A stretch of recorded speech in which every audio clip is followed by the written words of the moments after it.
గణతంత్ర దినోత్సవం శుభాకాంక్షలు. నా పేరు శివ. నేను 5వ తరగతి చదువుతున్నాను. భారతదేశ ప్రజలకు ఇది చాలా ముఖ్యమైన రోజు. ప్రతి సంవత్సరం జనవరి 26న భారత గణతంత్ర దినోత్సవాన్ని జరుపుకోవడానికి కారణం ఏమిటంటే 1947 ఆగస్టు 15న మనకు స్వాతంత్ర్యం వచ్చినప్పటికీ మన దేశానికి సొంత రాజ్యాంగం లేదు. భారత రాజ్యాంగాన్ని రూపొందించడానికి డాక్టర్ బిఆర్ అంబేద్కర్ ముసాయిదా కమిటీని ఏర్పాటు చేశారు. భారత రాజ్యాంగాన్ని రూపొందించడానికి 2 సంవత్సరాల 11 నెలల 18 రోజులు పట్టింది. ప్రతి సంవత్సరం జనవరి 26 1950న గణతంత్ర దినోత్సవం జరుపుకుంటాము.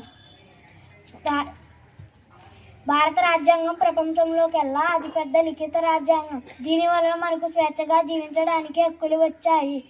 మనం ఇంత స్వేచ్ఛగా ధైర్యంగా జీవించడానికి మన దేశ సైనికులు, స్వాతంత్ర్య సమరయోధులు ముఖ్య కారణం. రాజ్యాంగంపై ప్రజల్లో అవగాహన కల్పించడంతో పాటు రాజ్యాంగ విలువలను ప్రచారం చేయడమే ఈ దినోత్సవం జరుపుకోవడానికి ముఖ్య ఉద్దేశం. అందరూ మన దేశ రాజ్యాంగాన్ని గౌరవించాలి. నాకు ఈ అవకాశాన్ని కల్పించిన ఉపాధ్యాయులకు ధన్యవాదాలు. జై హింద్, జై భారత్.